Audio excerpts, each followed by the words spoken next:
ব্যাটিংয়ে ধারাবাহিকতার অভাব ভোগাচ্ছে বাংলাদেশ ক্রিকেটকে। এই সমস্যা কাটিয়ে এখন টি-20 জয়ের চ্যালেঞ্জ টাইগারদের। পিএসজির স্বপ্ন গুড়িয়ে ক্লাব বিশ্বকাপে চেলসির শ্রেষ্ঠত্ব। Cole Palmer golden ball, Gonzalo Garcia জিতেছেন গোল্ডেন বুট। টেনিসের বিশ্বকাপ উইম্বলডনে নতুন রাজার পাশে নতুন রানী। পোল্যান্ডের ইগা স্বিয়াটেক ও ইয়ানিক সিনারের জয়কার।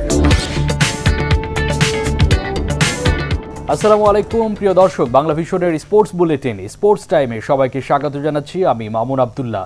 শুনছিলাম শিরোনাম, এবার বিস্তারিত।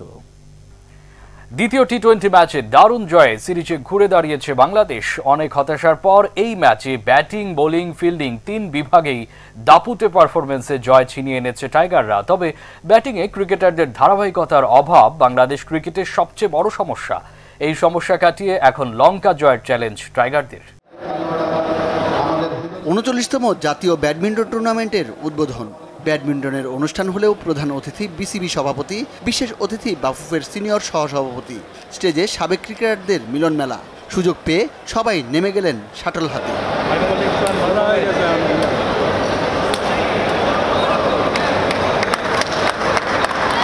ক্রিকেট ফুটবলের বাইরে ইনডোর গেমসগুলোকে পৃষ্ঠপোষকতার গুরুত্ব তুলে ধরেন বিসিবি সভাপতি। এখানে 64টি জেলার মধ্যে 63টি জেলায় আজকে এখানে এসছে ব্যাডমিন্টন খেলতে। এ দেখে খুব আপ্লুত হচ্ছে যে দেশের প্রত্যন্ত অঞ্চলে শুধু ব্যাডমিন্টন নয়, সব স্পোর্টস পৌঁছে যাচ্ছে। এটাই হচ্ছে আমাদের একটা বড় সাফল্য। তবে ঘুরে ফিরে বুলবুলকে জবাব দিতে হয়েছে ক্রিকেট প্রসঙ্গে। সাকিবকে জাতীয় দলে ফেরানোর সম্ভাবনা নিয়েও কথা বলেন তিনি। যদিও সাকিবের জাতীয় দলের ভবিষ্যৎ নিজের হাতে নেই বলে দাবি বিসিবি সভাপতির। সাকিব তো অ্যাভেলেবেল খেলোয়াড়। সাকিব বাংলাদেশ টিম থেকে এখনও সব ফর্মেটে রিটায়ার করেনি এবং তার সাথে কথা বলবো। তার সাথে কথা বলার পরে আমরা সিদ্ধান্ত নিতে পারবো। যদি সে পজিটিভ থাকে তাহলে তার সাথে কথা বলবো। এবং এখানে এর আগেও আমি বলেছি, বহুবার আবার বলছি যে এটা সম্পূর্ণ নির্ভর করছে বাংলাদেশ টিমের সিলেক্টর যারা দল নির্বাচন করে তাদের উপরে।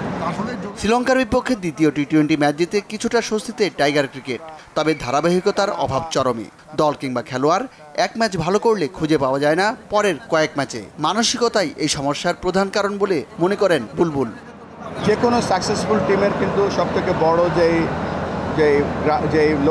দিকটা দেখা হয় সেটা হচ্ছে ধারাবাহিকতা। অবশ্যই আমি বিশ্বাস করি যে আমাদের ধারাবাহিকতা ফিরতে হবে এবং ধারাবাহিকতা ফিরতে হলে কিন্তু আমাদের বেশ কিছু জায়গা আছে যেখানে উন্নয়ন করতে হবে। বাংলাদেশের সাম্প্রতিক খারাপ পারফরমেন্সের বড় কারণ ব্যাটিং ব্যর্থতা। সমালোচনার তীর ব্যাটিং কোচ সালাউদ্দিনের দিকে, যদিও বোর্ড প্রধান ঢাল হয়ে দাঁড়ালেন স্থানীয় কোচের। মোহাম্মদ সালাউদ্দিন আমরা তো দেখছি ইজ ডুইং গুড। আপনি দেশীয় কোচ আশা করছেন, কিন্তু দেশীয় কোচ এই পর্যায়ে কোচিং করার জন্য যেই লেভেলের ট্রেনিং বা যেই পরিমাণের একটা সুযোগ দেওয়া উচিত ছিল গত বহু বছর আমরা দেইনি। আমি এখানে ঘোষণা করতে চাই যে আমরা এই বছরের আগস্ট মাসের শেষে আমরা একটা লেভেল 3 কোচিং কোর্স করব, যেখানে আমরা আইডেন্টিফাই করতে পারবো যারা ভবিষ্যতে বাংলাদেশের বিভিন্ন টিমের প্লাস জাতীয় দলে কোচ হতে পারবে।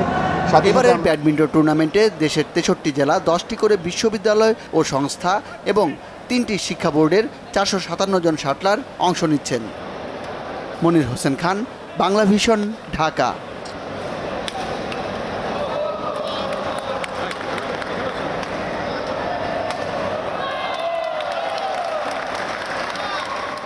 দুয়ে দুই চ্যাম্পিয়ন হতে হলে 6-6 করতে হবে বাংলাদেশি মেয়েদের। বলছিলাম সাফ অনূর্ধ্ব 20 ফুটবলে বাংলাদেশি মেয়েদের সাফল্যের কথা। শ্রীলঙ্কার জালে 9 গোল, এরপর নেপালকে অতিরিক্ত সময় নাটকীয় গোলে হারিয়ে আরেকটি শিরোপার সম্ভাবনা উজ্জ্বল করেছে সাগরিকা, মুক্তা, তৃষ্ণা রানীরা। এই আসরে আগের 4 আসরের চ্যাম্পিয়নদের এবার হোম গ্রাউন্ডে পঞ্চম শিরোপা জয়ের চ্যালেঞ্জ। দেশের ফুটবলে সময়টা এখন নারী ফুটবলারদের। সফলতার সুসময়ে দুরন্ত গতিতে ছুটছে তারা। এশিয়ান কাপ বাছাই পর্বে মিয়ানমারে অপরাজিত আফিদারা প্রথমবার নারী এশিয়ান কাপে খেলার গৌরব অর্জন করেছে। সিনিয়রদের পথ ধরে বয়সভিত্তিক পর্যায়েও জয়ের নেশে উন্মত্ত অনূর্ধ্ব 20 দলের মেয়েরা। সাফ অনূর্ধ্ব 20 নারী ফুটবলে বসুন্ধরা কিংস অ্যারেনায় প্রথম ম্যাচে শ্রীলঙ্কাকে গোলবন্য ভাষায় পিটার বাটলারের শিষ্যরা। পরের ম্যাচে তুলনামূলক ভালো প্রতিপক্ষ নেপালের বিপক্ষেও তুলে নেয় শ্বাসরুদ্ধকর জয়। এই ম্যাচে পিছিয়ে পড়েও দারুণভাবে ঘুরে দাঁড়িয়েছিল নেপাল। উত্তেজনাপূর্ণ ও ঘটনাবহুল ম্যাচে এক ফাউলকে কেন্দ্র করে হাতাহাতিতে জড়ান দুই দলের দুই খেলোয়াড় সাগরিকা ও সিমরান। লাল কার্ড পেয়ে দুজনেই চলে যান মাঠের বাইরে। যে কারণে ভুটানের বিপক্ষে পরের ম্যাচে খেলতে পারবেন না বাংলাদেশ দলের অন্যতম গোল মেশিন টুর্নামেন্টের প্রথম হ্যাট্রিক ওমেন সাগরিকা। আগের ম্যাচের ভুলগুলো থেকে ভুটানের বিপক্ষে ম্যাচ নিয়ে সতর্ক বাংলাদেশ দল। ম্যাচ নিয়ে কোচ আমাদের সাথে প্ল্যান সেটা আমাদেরকে বলবে, আমরা সেভাবে করার চেষ্টা করবো।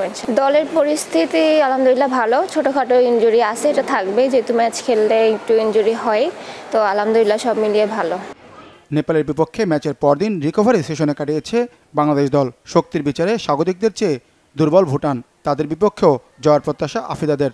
তবে প্রতিপক্ষকে মোটেও হালকাভাবে নিচ্ছেন না দলের ম্যানেজার।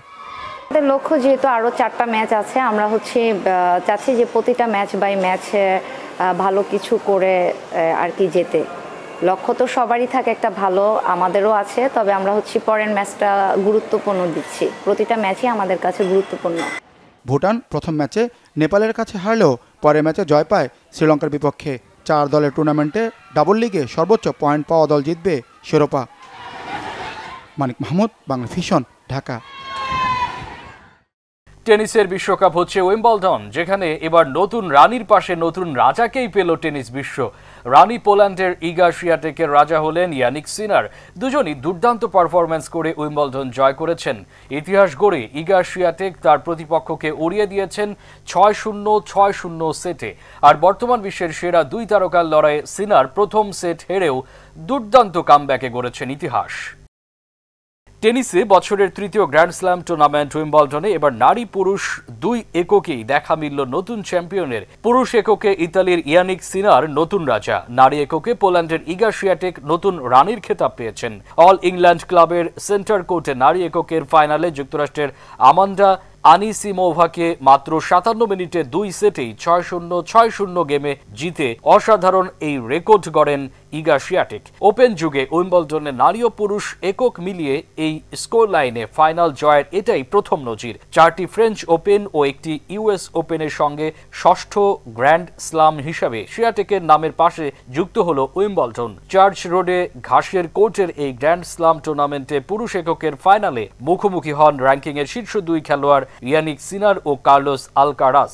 সবশেষ 5 বারের মুখোমুখি লড়াইয়ের প্রতিটি সিনারকে হারানো আলকারাসের 16টা জয়ই হয় 6-4 গেমে। তবে উইম্বলডনে হ্যাট্রিক শিরোপার হাতছানিতে দারুণ শুরুর পর প্রত্যাশিত পারফরম্যান্স মেলে ধরতে পারেননি স্প্যানিশ এই তারকা। র্যাঙ্কিং সেরা ইতালিয়ান তারকা পরের 3 সেটের প্রতিটি 6-4 গেমে জিতে এখানে প্রথম শিরোপার স্বাদ নেন। 23 বছরের ইয়ানিকের গ্র্যান্ড স্লাম ক্যারিয়ারে যোগ হল 4র্থ শিরোপা।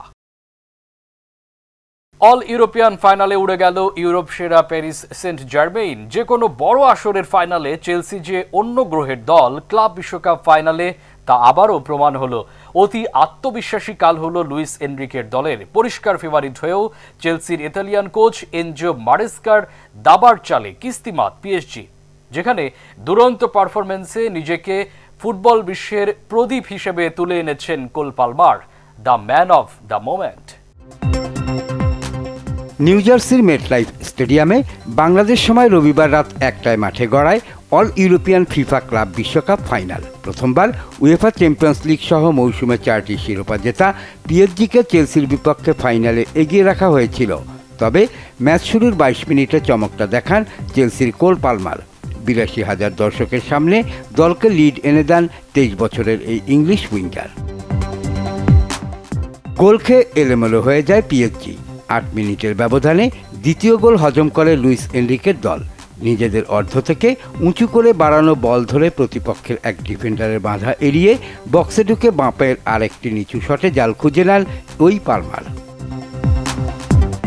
প্রতিপক্ষকে কোণঠাসা করে 43 মিনিটে 3-0 লিড নেয় চেলসি। পালমারের বক্সে ফেলা পাস অফসাইডের ফাঁদ এড়িয়ে বক্সে ঢুকে প্রথম স্পর্শেই গোলরক্ষকের পাশ দিয়ে ঠিকানা খুঁজে নেন 21 বছরের ব্রাজিলিয়ান স্ট্রাইকার জোয়াও পেদ্রো। দ্বিতীয়ার্ধ সুবিধা করতে পারছিল না প্রথমবার এই মহাদেশীয় ক্লাব আসরের ফাইনালে আসা পিএসজি। আর 85 মিনিটে মিডফিল্ডার জোয়াও নেভেস ফাউল করে লাল কার্ড দেখায় 3 গোলের ব্যবধানটা কমাতে পারেনি প্যারিসের ক্লাবটি। শেষ বাঁশি বাজার পর 2 দলের কয়েকজন হাতাহাতিতে জড়িয়ে পড়েন। তাতে অবশ্য চেলসির বাঁধ ভাঙা উদযাপনে কোনো সমস্যা হয়নি। ফিফা সভাপতি জিয়ান্নি ইনফান্তিনোর পাশে বসে শিরোপা লড়াই উপভোগ করেন যুক্তরাষ্ট্রের প্রেসিডেন্ট ডোনাল্ড ট্রাম্প। পুরস্কার বিতরণীর মঞ্চে দুজন মিলেই চ্যাম্পিয়ন অধিনায়কের হাতে ট্রফি তুলে দেন। এ নিয়ে দ্বিতীয়বার ক্লাব বিশ্বকাপ জিতল ইংলিশ ক্লাবটি। 2021 সালে এই শিরোপা ঘরে তোলার আগে 2012 সালে প্রথমবার ফাইনালে উঠে ব্রাজিলের ক্লাব করিন্থিয়ান্সের কাছে হেরেছিল তারা। এনজো মারেস্কার অধীনে গত মে মাসে উয়েফা কনফারেন্স লিগ জেতা দলটি 2 শিরোপায় মৌসুম শেষ করে হতাশা কাটানোর ভালো রসদই পেল। শহীদ খান, বাংলা ভিশন স্পোর্টস ডেস্ক। প্রথম ক্লাব বিশ্বকাপকে স্মরণীয় করে রাখলো চেলসি। চ্যাম্পিয়ন হয়ে 1,500 কোটি টাকা প্রাইজ মানির সাথে ব্যক্তিগত সাফল্যেও জয়কার চেলসির। টুর্নামেন্ট সেরা গোল্ডেন বল জিতেছেন কোল পালমার, সেরা গোলকিপার হয়ে গোল্ডেন গ্লাভস জিতেছেন রবার্ট সানচেজ। যদিও সর্বোচ্চ গোলদাতার গোল্ডেন বুট জিতেছেন রিয়াল মাদ্রিদের গনসালো গার্সিয়া এবং সেরা উদীয়মান তারকা পিএসজির দিজেরে দুয়ে। তবে ভদ্র ফুটবলারদের দল হিসেবে ফিফা ফেয়ার প্লে ট্রফি জিতেছেন বায়ার্ন মিউনিখ। নতুন আঙ্গিকে নতুন ফিফা ক্লাব বিশ্বকাপ, যেখানে 32 দলের লড়াইয়ে শ্রেষ্ঠত্ব দেখিয়েছে চেলসি। ইউরোপ সেরা পিএসজির বিশ্ব সেরা হবার স্বপ্ন উড়িয়ে দিয়ে নিজেদের ফুটবল ইতিহাসে সেরা সাফল্য প্রদর্শন করেছে ইংলিশ এই ক্লাবটি। ফাইনালে প্রায় একক নৈপুণ্যে চেলসিকে অসাধারণ এক জয় উপহার দিয়ে টুর্নামেন্টের সেরা খেলোয়াড় হয়েছেন কোল পালমার। ফাইনালে শুধু 2 গোলই করেননি, তৃতীয় গোলটির উৎস তৈরি করেছেন। এই আসরে 3 গোল করা ছাড়াও দলের একাধিক গোলের উৎস তার তৈরি। ফাইনালে অসাধারণ নৈপুণ্য ছাড়াও আসরে গোল করার ক্ষমতা, প্লে মেকিং ভূমিকা এবং ঠান্ডা মাথার খেলার জন্য পালমার টুর্নামেন্টের সেরা খেলোয়াড় হয়ে জিতেছেন গোল্ডেন বল। টুর্নামেন্টের সর্বোচ্চ গোলদাতা হয়ে গোল্ডেন বুট জিতেছেন রিয়াল মাদ্রিদ তারকা গনসালো গার্সিয়া। ক্লাব বিশ্বকাপের সবচেয়ে বড় আবিষ্কার রিয়াল মাদ্রিদের 21 বছর বয়সী এই ফরওয়ার্ড। বিশ্বকাপে যতক্ষণ মাঠে ছিলেন আলো ছড়িয়েছেন এই তরুণ। রিয়ালের হয়ে 5 ম্যাচের প্রতিটিতে গোলে অবদান রেখেছেন গার্সিয়া। সব মিলিয়ে করেছেন 4 গোল ও 1টি সহায়তা। এই আসরে বেনিফিকা, ডি মারিয়া, আল হিলালের মার্কোস লিয়ান্দ্রো এবং বরুসিয়া ডটমুন্ডের শেরহু গুইরাসি 4টি করে গোল করেছেন। কিন্তু রিয়ালকে সেমিফাইনালে তুলে আনা এবং একটি অ্যাসিস্টে এগিয়ে থাকায় টুর্নামেন্টের সর্বোচ্চ গোলদাতা হয়ে গোল্ডেন বুট জিতেছেন গনজালো গার্সিয়া। এছাড়া চেলসিকে চ্যাম্পিয়ন করিয়ে রবার্ট সানচেজ সেরা গোলকিপারের গোল্ডেন গ্লাভস জিতেছেন। পিএসজির দিজেরে দুয়ে হয়েছেন তরুণ উদীয়মান খেলোয়াড়। আর সবচেয়ে কম ফাউল করে এবং কম কার্ড দেখে বায়ার্ন মিউনিখ ক্লাব জিতেছে ফিফা প্লেয়ার প্লে ট্রফি। শেষ দিনে সব রোমাঞ্চের পসরা সাজিয়ে প্রস্তুত ক্রিকেটের তীর্থভূমি লর্ডস। ভারতের চাই 135 রান, ইংল্যান্ডের 6 উইকেট। এমনিতেই এই সিরিজটি টেস্ট ক্রিকেটের আকর্ষণকে তুঙ্গে নিয়ে গেছে। তার উপর এমন হাই ভোল্টেজ সিচুয়েশনে, এমন উত্তাপ, এমন উত্তেজনায় জয় পরাজয় নির্ধারণ। টেস্ট ক্রিকেটকে বাঁচিয়ে রাখতে এমন ক্রিকেটই তো চাই। ক্রিকেটে নন্দনকানন লর্ডসে রচিত হলো টেস্ট ক্রিকেটের সেরা জয় পরাজয়ের নতুন ইতিহাস। শেষ দিনে এই রোমাঞ্চের নায়ক ইংল্যান্ডের বোলিং এবং রবীন্দ্র জাদেজার নেতৃত্বে ভারতের টেইল অ্যান্ডের দৃঢ়তাপূর্ণ ব্যাটিং। কি অবিশ্বাস্য ফাইট ব্যাক ভারতের। শেষ দিনে জয়ের জন্য ভারতের প্রয়োজন ছিল 135 রান, ইংল্যান্ডের চাই 6 উইকেট। চতুর্থ দিনে 193 রানের টার্গেটে ব্যাটিংয়ে নেমে 58 রানেই 4 উইকেট হারিয়ে ব্যাকফুটে ছিল ভারত। পঞ্চম দিনে প্রথম সেশনেই জোফরা আর্চার এবং অধিনায়ক বেন স্টোকসের বোলিংয়ে 24 রানে 3 উইকেট হারায় ভারত। কিন্তু এরপরই রবীন্দ্র জাদেজার লড়াই। প্রথমে নীতিশ কুমার রেড্ডিকে নিয়ে 8ম উইকেটে 30 রান যোগ করেন। নীতিশ 53 বলে 13 করে ক্রিস ওকসের শিকার হন। এরপর বুমরাহকে নিয়ে জাদেজার সংগ্রাম। স্টোকসের বোলিংয়ে আউট হবার আগে বুমরাহ 5 রান করতে বল খেলেছেন 54টি। এরপর সিরাজকে নিয়ে জাদেজার লড়াই। জয়ের জন্য চাই আর মাত্র 23 রান। কিন্তু সিরাজের 30 বলে 4 রানের সংগ্রামী ইনিংসটি শেষ হয় শোয়েব বশিরের স্পিনে। বল ডিফেন্স করেও দুর্ভাগ্যজনক বোল্ড আউটের শিকার হন সিরাজ। ক্রিকেট ইতিহাসের অন্যতম লড়াকু ইনিংস। 181 বলে 61 রান। অপরাজিত থেকেও জাদেজাকে পরাজিত হয়ে ছাড়তে হয়েছে মাঠ। আর ইংল্যান্ডের 22 রানের অসাধারণ জয়ে লর্ডসে রচিত হল টেস্ট ক্রিকেটের সেরা এই অধ্যায়ের। ভারতের বিপক্ষে লর্ডস টেস্টে গতির ঝড় তুলেছেন ইংল্যান্ডের ফাস্ট বোলার জোফরা আর্চার। বলা হচ্ছে ভারতের ইনিংসে তার করা 73তম ওভারটি টেস্ট ইতিহাসে সবচেয়ে দ্রুতগতির ওভারের একটি। এই ওভারে তার 6টি ডেলিভারির গড় গতি ছিল ঘন্টায় 148 কিলোমিটার। আর্চারের ব্যক্তিগত 18তম এবং ভারতীয় ইনিংসে 73তম ওভার শেষেই পুরো লর্ডসের গ্যালারি দাঁড়িয়ে করতালিতে মেতে ওঠে।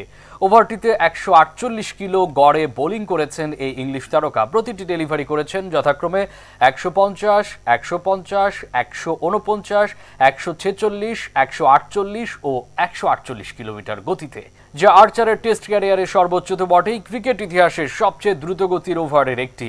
এর আগে নিজের 17তম ওভারেও গতির ঝড় তুলেছিলেন আর্চার। সেই ওভারে তার 6টি বলের গতি ছিল 150, 147, 147, 148, 149 ও 150 কিলোমিটার। লর্ডস টেস্টে একজন জেনুইন ফাস্ট বোলারের উত্তাপ ছড়িয়েছেন আর্চার। শেষ করছি স্পোর্টস টাইম। সবাই ভালো থাকবেন, সুস্থ থাকবেন। আল্লাহ হাফেজ।